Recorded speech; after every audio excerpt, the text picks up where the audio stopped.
अगर आप इसका केसी लिखोगे तो केसी भी मैंने ऐसे लिखना सिखाया है, प्रोडक्ट का कंसंट्रेशन डिवाइड बाय रिएक्टेंट का कंसंट्रेशन। आप कह सकते हैं कि रिएक्शन इज एट इक्विलिब्रियम, है ना। आप ये कह सकते हैं कि रिएक्शन इज एट इक्विलिब्रियम। जिस स्टेज पर आपने इसे कैलकुलेट करके देखा, आपको पता नहीं था क्या सिचुएशन है, लेकिन जब आपने देखा कि क्यूसी और केसी आपस में क्या आ गए, हाँ इक्वल आ गए।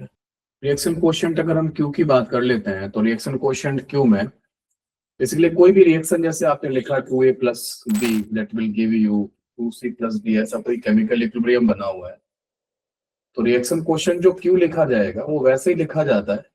क्यू को दो तरीके से लिख सकते हो, इन टर्म्स ऑफ कॉन्सेंट्रेशन और पार्शियल प्रेशर। विनीत आ गया। इन टर्म्स ऑफ कॉन्सेंट्रेशन और इन टर्म्स ऑफ पार्शियल प्रेशर, दो तरीके से आप लिख सकते हो। कंसंट्रेशन के लिए कभी कभी हम सिंबल क्यूसी लिख लेते हैं, पार्शियल प्रेशर के लिए कभी कभी हम सिंबल क्यूपी लिख लेते हैं, जैसे QC is very much like KC and QP is very much like KP. ऐसा होगा समझ में, है ना, इस तरीके से। तो मैं यहाँ पे क्यूसी लिख दे रहा हूँ, तो क्यूसी क्या होगा, वही प्रोडक्ट की कंसंट्रेशन। क्यूसी का मतलब कोशेंट है। C for concentration, Q for reaction quotient. QC का मतलब है reaction quotient in terms of concentration, QP का मतलब है reaction quotient in terms of partial pressure.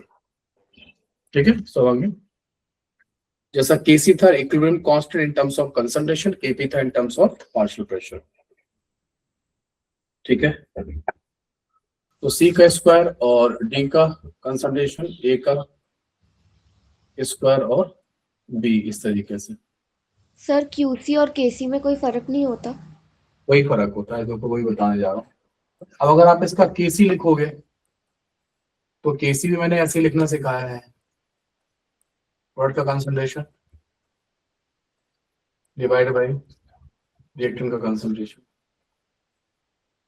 ऐसे बताया मैंने, है ना, इस तरीके से।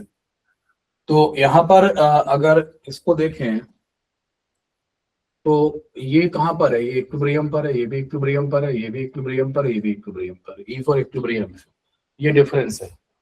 केसी में जो कॉन्सेंट्रेशन आप पुट करते हो वो इक्विलिब्रियम पे पुट करते हो, जब यहाँ पे इक्विलिब्रियम अटेंड हो जाएगा तब पुट करोगे। इसका उल्टा भी समझ लेना, केसी लिखने के बाद जो कुछ कैलकुलेट होगा वो भी कहाँ पे कैलकुलेट होगा। ये आपने केसी इक्वल टू लिख के यहाँ पे केसी की न्यूमेरिकल वैल्यू पुट करके यहाँ से कुछ कैलकुलेट किया, वो सब कहाँ पे कैलकुलेट होकर आएगा, इक्विलिब्रियम पर। तो केसी में कोई चीज, केसी में जो कोई चीज जो कॉन्सेंट्रेशन पुट करते हो कहाँ पे पुट करते हो, इक्विलिब्रियम पर। और केसी से जो कॉन्सेंट्रेशन कैलकुलेट करते हो वो भी कहाँ पे कैलकुलेट करते हो, इक्विलिब्रियम पर। ये बात अपनी कॉपी में मेंशन कर लेना, यहाँ पर यहाँ लिख देना, है ना, कि इसमें जो भी कॉन्सेंट्रेशन पुट होगी वो इक्विलिब्रियम पर होगी, यहाँ से जो कुछ भी कैलकुलेट होगा वो इक्विलिब्रियम पर कैलकुलेट होगा।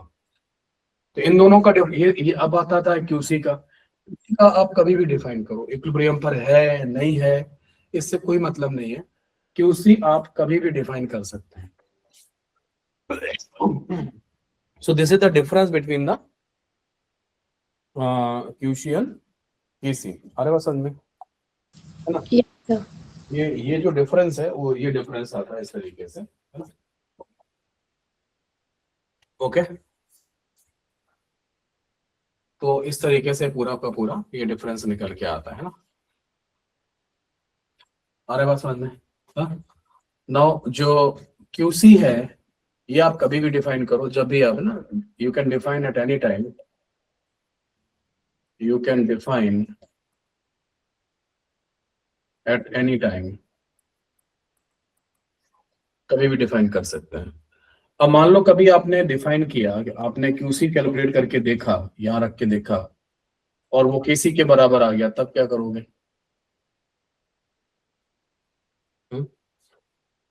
बोलो। इसका मतलब है कि जिस स्टेज पर आपने क्यूसी कैलकुलेट किया है वो स्टेज कौन सी है ना, एट। हाँ, तो आप कह सकते हैं कि रिएक्शन इज एट इक्विलिब्रियम, है ना। आप ये कह सकते हैं कि रिएक्शन इज एट इक्विलिब्रियम। जिस स्टेज पर आपने इसे कैलकुलेट करके देखा, आपको पता नहीं था क्या सिचुएशन है, लेकिन जब आपने देखा कि क्यूसी और केसी आपस में क्या आ गए, हाँ इक्वल आ गए, तो आपने कहा कि भाई ये स्टेज जो है ना इक्विलिब्रियम पर है, जब हम इसे देख रहे थे।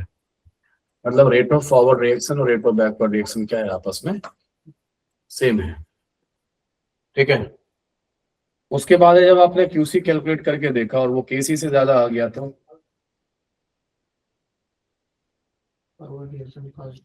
क्यूसी ज्यादा हो, कैसे बनेगा क्यूसी ज्यादा केसी से?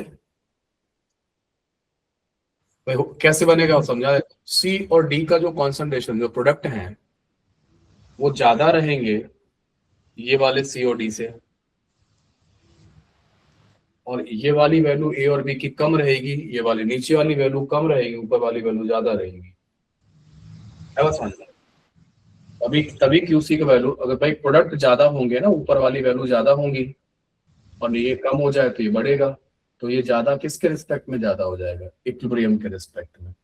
जितना इक्विलिब्रियम पे होना चाहिए था उससे ये ज्यादा है, तभी क्यूसी बढ़ा आ रहा है। तो टेम्परेचर हायर देन इक्विलिब्रियम होगा? नहीं, टेम्परेचर तो चेंज कुछ कर ही नहीं रहे। तो कुल मिला के अगर क्यूसी और केसी आपस में बराबर नहीं है तो रिएक्शन पहली बात तो इक्विलिब्रियम पर नहीं है। या सुनो, बोलो हाँ या ना में जवाब दो। रिएक्शन इक्विलिब्रियम पे नहीं है, तो रिएक्शन इक्विलिब्रियम पे कब आती है? जब रेट ऑफ बैकवर्ड एक्सपेंशन होता है। और इक्विलिब्रियम पे नहीं है तो क्या ये दोनों रेट बराबर होंगे? नैन्सी, क्या ये दोनों रेट बराबर होंगे? No sir. अगर ये बराबर नहीं होंगे तो इनमें से बड़ा कौन होगा? कोई ना कोई बड़ा होगा। QC.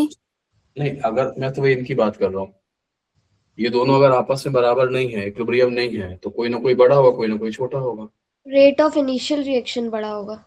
Rate of forward reaction बड़ा हाँ, है, रेट ऑफ बैकवर्ड रिएक्शन, इसका क्या मीनिंग, क्या निकालोगे? मीनिंग ये निकलेगा कि जो प्रोडक्ट है वो जल्दी जल्दी बनेगा। हाँ, तो अगर ये सिचुएशन है तो प्रोडक्ट ज्यादा बनेगा, बोलो। Yes sir. और रिएक्टेंट रिएक्टेंट मतलब कम तेजी से बनेगा। कम तेजी से बनेगा, तो नेट में रिएक्शन कहाँ जाएगी? नेट रिएक्शन फॉरवर्ड डायरेक्शन में जाएगी। नेट फॉरवर्ड डायरेक्शन जाएगी। ठीक है, और फॉरवर्ड डायरेक्शन में जाने से कौन कौन कम होगा, कौन ज्यादा होगा? प्रोडक्ट ज्यादा होगा, रिएक्टेंट कम होता जाएगा। यस, ठीक है। और जब आर बी बड़ा होगा, जब आर आर छोटा होगा, आर बी बड़ा होगा, तो तब बैकवर्ड रिएक्शन में जो रिएक्टेंट है वो ज्यादा बनेंगे, तो बैकवर्ड प्रोडक्ट कम होगा। के जो प्रोडक्ट बैकवर्ड रिएक्शन से रिएक्टेंट ज्यादा बनेंगे, यस सर। ज्यादा होगा। ठीक है, और प्रोडक्ट क्या होंगे? कम होते जाएंगे। कम होते जाएंगे, और यही आपको चाहिए, क्योंकि यहाँ पे क्यू का वैल्यू केसी से क्या आ रहा है? बड़ा आ रहा है। तो आपको पता है कि और सी और डी ज्यादा है, जितने होने चाहिए तो उससे ज्यादा है। इनको क्या करना है आपको? इनको कम करना है। और कम करने के लिए आपको क्या करना पड़ेगा? रिएक्शन कहाँ भेजनी पड़ेगी? बोलो। रिएक्शन गोज इन बैकवर्ड डायरेक्शन। भाई इक्विलिब्रियम तो नहीं है, तो फिर रिएक्शन कहीं ना कहीं तो जा ही रहा होगा, बोलो। अगर इक्विलिब्रियम नहीं है तो रिएक्शन कहीं तो जा रहा होगा। या तो नेट में फॉरवर्ड जा रहा होगा या नेट में बैकवर्ड जा रहा होगा। क्यू बड़ा होगा केसी से, तो क्या होगा? आर बी बड़ा होगा आर एफ से। समझा? भाई क्यू ज्यादा है केसी से, क्यू को केसी के बराबर कब तक बैकवर्ड जाएगा? जब तक कि दोबारा इक्विलिब्रियम अटेन ना हो जाए। तो क्यू को और केसी को आपस में बराबर होने के लिए क्यू केसी बदलेगा क्या? क्यों नहीं बदलेगा? केसी टेम्परेचर डिपेंडेंट होता है, तो वो तो नहीं बदलेगा। क्यू बदल सकता है अपने आप को। तो क्यू अपने आप को कम करना चाहेगा, ज्यादा करना चाहेगा? कम करना चाहेगा। कम करने के लिए उसे क्या चीज कम करे? प्रोडक्ट को कम करे, सी और डी को कम करे, ए और बी को बढ़ाए, तभी तो कम होगा। कम होकर केसी के बराबर करना है उसको अपने आप को, अभी बड़ा है ना केसी से। तो सी और डी को कम करने के लिए नैन्सी कहाँ भेजूं मैं इसको? सी और डी को। इधर भेजूं? यस सर, बैकवर्ड डायरेक्शन में भेजेंगे। सी और डी कंबाइन करके ए और बी बनाएंगे तो सी और डी कम होते जाएंगे, ए और बी बढ़ता जाएगा। स्वांगी। Yes. और करना है। और अगर क्यू सी लेस देन के सी है तो तो फॉरवर्ड आर डायरेक्शन में जाएगी। Then R B reaction forward. goes in forward direction. forward direction।